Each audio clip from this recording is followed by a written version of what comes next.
everybody, welcome back and happy Friday. It's a Friday here for me. If you're here, it's because you believe in stretching your leadership, whole hearts, brave teams, and putting into action some of the things we've been talking about in our training and our workshops. So today's topic is psychological safety. It's a goodie and I'm pretty passionate about it. A concept first coined by Amy Edmondson, and it's the belief that in our team, I am safe to share my ideas and my feelings, and that these are valued and respected, right? It sounds simple, but it's hard. And we know it's hard because we have really diverse teams, and we have sometimes culture pushing in from outside of our teams as well. So the question becomes, how do we build this psychological safety? And really there are two strategies, one at the individual and secondly at the team level. I'm going to talk today largely about the team level, but just a quick refresher. Individually, make sure you're checking in with your people, not just on their task, but how they are feeling and what's happening in their world, right? That can be as simple as, what's been happening over the last week in terms of wins. What parts of your job are you really enjoying? Which parts are really sucking more energy from you? How can I help with any of that, right? And you can also take it outside of work. So to be able to say, hey, I know you've been doing some extra study, how's that going? Or how did the kids go with the basketball tournament last week? It signals that I'm interested in you as a person, not just you as a task or a widget. Those are great deposits into that individual trust account. So that's individual trust and how to build it. But let's talk about this collective trust, which is the realm of psychological safety. My 3 top tips. So get ready because here they come. I'm going to give you the juice. Number 1, connection before content. Right? Now, if you've been on my workshops, I bang on about this a lot. Right? It's because it is so effective. The idea that if we connect as people before we jump into the tasks, before we jump into the catch up, the whip meeting, right? We are connecting as people. And what's happening when we do this, we're literally priming our brains, right, by releasing dopamine so that we can lean into conversations with more active listening, more curiosity, and a sense of calm, right? All things that if you have to navigate some tricky topics in meetings are going to be really important. So how do we do it?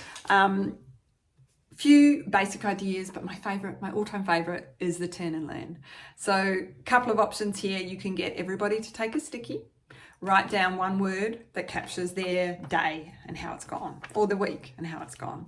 They then turn to the person either side, quick 30-second to a minute chat, and in that process, they are releasing dopamine, calming the limbic system, and getting ready to connect into the conversation as people first, right? The other way, especially if you've got a team that's running pretty hard, is working pretty hard, is to ask people to write down between 1 and 5 what their energy level is like as they join the meeting. Now, remind people there is no right or wrong number, right? But get them to write it down, and then 1, 2, 3, turn and learn. Everyone holds up their sticky. And then the conversation with the person next to you around why did you choose that number and what does it represent for you, right? Connection before content, it's huge and I think largely untapped. So that's my first top tip for team psychological safety. Tip number 2 is creating equality of airtime.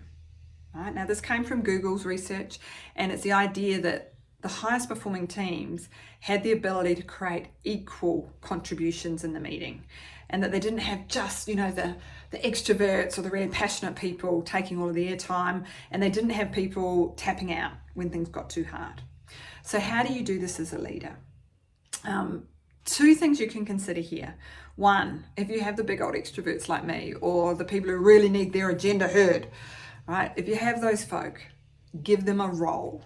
Make them the chair, make them the note taker, give them the flip chart to capture teams' comments, right? This work is going to help them stay focused and engaged, but literally it will ensure they don't take all of the airtime, which is, the challenge when we've got overly passionate folk. It also gives more time for those who kind of process at a different speed to have the option to jump in. But more importantly, you are going to have to actively role model inviting in different perspectives. So, for example, to be able to say, hey, John, you're new to the team. We haven't heard from you yet, and I would really value your lens because I think it might be different from those of us who have been here a bit longer. What are your first draft thoughts around what we've been chatting about? Now, notice my words, really deliberate, draft thoughts. It's signaling you don't have to have a fully formed idea. You don't have to be an expert. It is okay to bring the kernel of the idea because everybody benefits from that shared thought bubble, right? So invite in quieter contributions. The third part, my third tip, is really around you role modeling the vulnerability it takes to be curious and put aside the expert hat and step into the learner space.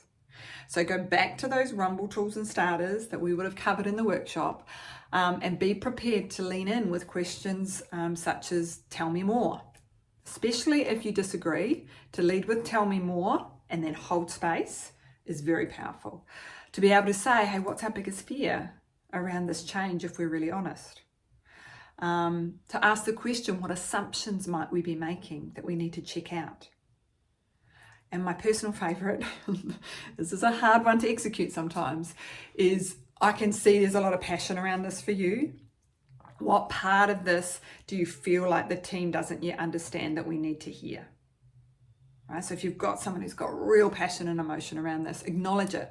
I can see you've got some real passion. What part of this does the team still need to more fully understand from your perspective? And again, silence, hold the space. So those are my top 3 tips. Know that this work is not always comfortable, right? If it was, more people would be in leadership roles. But it's very powerful. And the more you practice, the more you experiment, and sometimes you're going to have a few little failures along the way, the more you're going to shift over time your team into this beautiful space of psychological safety. The heartland of change, respect, agility, and resilience. So go well, my friends. Look forward to seeing you next time.